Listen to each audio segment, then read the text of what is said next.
भवनबाट फालिएका मुगाहरू देखेपछि कसैलाई भेट हुँदैन, कसैलाई भन्न सकिँदैन। थालमा अचेल नोकरहरू मालिकहरूका खातिर मासु पस्किरहेका छन्। बहिनीका मासुहरू कत्रो विद्रोह हुर्केको होला अचेल मेरो मनमा। समुद्रले घाममा नुहाएको एउटा परिवेशको लागि अनौठो इतिहास लेख्न नपाउँदै कुनै मानिस यहाँबाट मात्र सम्झना छोडेर गयो भने कसले रमिता सम्झेर ताली बजाउनेछ? कसैलाई पनि यतिखेर विद्रोही मन लिएर केही भन्न सकिँदैन। बारुलाका गुणलाई भनेर एउटा लट्ठीमा झुत्रो बेर्न पनि नसकिने, आगो देखाउन पनि नसकिने बारुला र त्यसको गुण बाल्छु भनेर भन्दा हत्कडी लम्केर आउँछ। अनायास नाडीहरू बन्धनमा पर्छन्। चिच्याउँदा मृत्यु हुन्छ। कस्तो मृत्यु हो कसैलाई भन्न सकिँदैन। बारुला मार्ने हेतुले प्रदान गर्ने गरेको अनौठो मृत्यु कसैलाई भन्न सकिँदैन। परिवर्तनको चस्कोमा कोइलाहरू काठमा परिवर्तित भएर अनौठो तमासा उभ्याइरहेका छन्। सड्नका लागि मात्रै पनि रुच्दै हिँडिरहेका छन्। तिनीहरूलाई मैन नहुने सल्लाह बाँड्न सकिँदैन। कसैसँग भेट हुँदैन। थालमा अनगिन्ती मासुका टुक्राहरू अचेल नोकरहरू मालिकहरूका खातिर पस्किरहेका छन्। मेरो मनमा विद्रोह पनि पस्किरहेका छन्। केवल हाडहरू फर्केर म छेउ आएर आफूमाथि भएको अत्याचार सुनाउँदा मभित्र कस्तो आगो बल्छ होला। झमझम पानीको बिचमा केही समुद्रलाई नुनिलो पानी केही मात्रामा चढाएर सदैव कार्तिक थाप्लोमा बोकिरहेको परिवेश बिचमा म ढुङ्गा हुने चाहना राखिरहन्छु।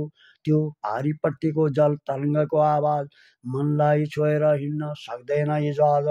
अचेल केही मालिकहरू पेट दुखेको कारणमा पेटमा हिलोको पट्टी बाँधेर नोकरहरूले पस्केका थाल वरिपरिका मासुहरू चलाउँछन्, ढोग्छन्।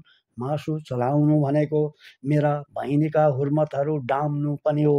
मेरो लागि विद्रोह पस्किनु समेत हो। एउटा दाप छ हजारौँ खुकुरीहरू हटाउने। त्यो दाप कसरी हटाउने? कत्रो विद्रोह हटाइरहेको होला मेरो सानो फोक्सोभित्र। त्यो दाप नै धराप हो। दाप कसरी धराप हो? कसैसँग भेट हुँदैन, कसैलाई भन्न सकिँदैन।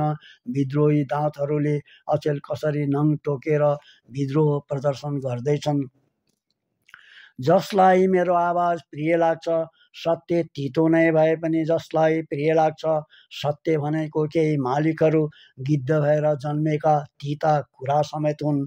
जसलाई मेरा बहिनीहरूले ओखर दिने कुरा निको लाग्छ र जसलाई मालिकहरूसँग समर गरेर विजेता हुन मन लाग्छ, तिनीहरू यतिखेर आए हुन्छ र मसँग अल्पमात्रामा विद्रोह सिकेर फर्के हुन्छ। जाने ढोकाहरू मालिकहरूका म देखाउनेछु र भवनहरू अनि भवनबाट फालिएका मुगाहरू पनि म देखाइदिनेछु। कत्रो विद्रोह छ ममा। कसैसँग भेट हुँदैन। भेट्ने लायकको आवाज कसैसँग हुँदैन। के कुरा गर्नु? बाक्लो पानी परिरहेको, भिर भत्केको बाटोमा अवरोध आएको। निलो पानी बान्ता गर्नु भनेको अमल पित्त बाहेको होइन। रुनुलाई यसरी पनि व्यक्त गर्न सकिन्छ। मासु चलाउनु भनेको मुर्दा राम्ररी पोलेको भन्नु होइन, बहिनीहरूका अनौठा मृत्युहरू भएका भन्नु समेत हो। हावा पसाल्न ढोका खोलेको छैन। समय पगाल्न कसैलाई कुरिरहेको होइन। कसैसँग भेट नहुनु भनेको पनि विद्रोह सल्काउँदै लम्किन तयार हुनु हो।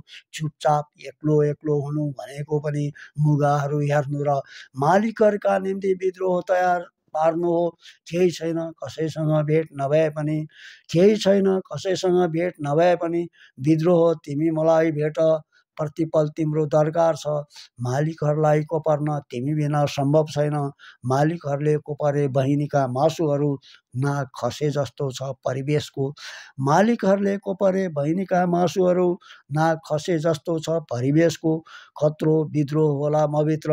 अचेल कसैसँग भेट हुँदैन। मैले भवनबाट फालिएका थुप्रै मुगाहरू भेट्टाएको छु। कत्रो विद्रोह होला मभित्र। अचेल कसैसँग भेट हुँदैन। मैले भवनबाट फालिएका थुप्रै मुगाहरू भेट्टाएको छु। धन्यवाद।